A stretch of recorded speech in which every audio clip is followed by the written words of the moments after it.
তালের বড়া খেতে কারই না ভালো লাগে বলো বন্ধুরা। তাই দুপুর হতে না হতেই দুটো তাল নিয়ে বসে পড়লাম। জানো তো ছোটোবেলার দিনগুলোর কথা খুব মনে পড়ছিল, কারণ সেই সময় আমরা গাছের তলা থেকে গিয়ে তাল কুড়িয়ে নিয়ে আসতাম। আর সেই শুধুমাত্র তাল দিয়ে বড়া করে বানাতাম তাই তা নয়, তালের যে আটিটা সেটা পর্যন্ত ছাড়তাম না, সেটাকে পর্যন্ত রেখে দিতাম, সেগুলো থেকে শ্বাস বার করে পর্যন্ত খেতাম। আর সবাই লাইন দিয়ে বসে থাকতাম যে কতক্ষণে কার পালা পড়বে, কে শ্বাস খাবে। এইভাবেই সেই দিনগুলো কাটতো। আমার সেগুলো কথা খুব মনে পড়ে গেল। এদিকে দেখো, এদিকে আমি তালে পালটা প্রায় বার করে নিয়েছি। আর বরকে বলেছিলাম যে জানো তো আমি নারকেল করাতে ভালো লাগে না, আমি পারি না, তুমি নারকেলটা কুড়িয়ে দেবো। বললো ঠিক আছে, আমি কুড়িয়ে দেবো। আমার বড় আমার কথা মতো নারকেলটা এদিকে কুড়িয়ে দিচ্ছে বড়া বানানোর জন্য। আর এদিকে আমার দেখো নারকেল কাটানো প্রায় হয়ে গেছে। এদিকে আমি তালের বড়া বানানোর জন্য তালটাকে নিয়ে চলে এসেছি। আর এদিকে আমার কাছে না মিষ্টির রস ছিল, এদিকে আমি চিনি দিই, চিনিটাকে স্কিপ করে নিই। মিষ্টির রসের মধ্যে কলা দিয়েছি, এদিকে সুজি নিয়ে ভালো করে চটকে নিয়েছি। এদিকে নারকেল কোড়া ওর মধ্যে দিয়ে দিয়েছি, তালের মধ্যে দিয়ে একসাথে সুন্দর করে আমি সেটাকে ম্যারিনেট করে নিয়েছি। এবার কড়াইতে আমি তেল দিয়ে দিয়েছি।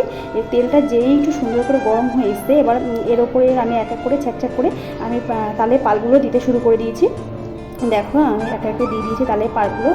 আর যেই আমি তালের পালগুলো দিয়েছিলাম না, ও দারুণ এত সুন্দর একটা গন্ধ বেরোচ্ছিলো। আমার মনে হচ্ছিলো যে কতক্ষণে আমি এগুলো খাবো, এত সুন্দর একটা গন্ধ হয়েছিলো। আর এত সুন্দর ভালো লাগছিলো। আর আমার জানো তো আজকে তালের বড়াগুলো প্রথম দিকে আমি একটুখানি বড় বড় দিয়ে ফেলেছিলাম, এবং ভাবলাম যে অনেকটা বড় হয়ে যাচ্ছে, তারপর লাস্টের দিকে আমি আবার একটুখানি ছোটো ছোটো করে দিয়েছি।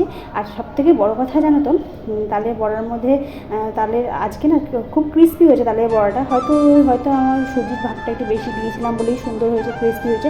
অনেক জায়গায় তালের বড়া আমি দেখেছি যে ওগুলো সেগুলো নরম হয়, সেগুলো খেতে ভালো লাগে না। ওই জন্য তালের বড়াটা বেশ ভালো লেগেছে, খুব সুন্দর হয়েছে, যেমন ক্রিস্পি সেরকম টেস্টি। আর চিনি মিষ্টি সবই সুন্দর ছিল, ভালোই ছিল। এদিকে আমি তালের বড়াগুলোকে ভেজে নিচ্ছি সুন্দর করে। তোমরা দেখবে যে তালের বড়াগুলো কত সুন্দর হয়েছে দেখতে।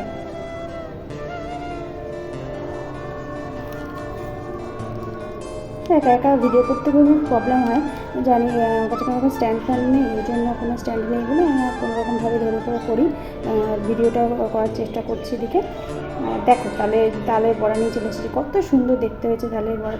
আর খেতেও খুব সুন্দর হয়েছিল। আমি যখন প্রথমে কড়াইতে ভাজছিলাম তখন একটু নরম নরম ছিল, কিন্তু যখন পরে আমি তুলে নিয়ে ঠান্ডা হয়ে গেছে, সেগুলো কত সুন্দর শক্ত হয়ে গেছে আর ক্রিস্পি, খুব সুন্দর খেতে হয়েছে।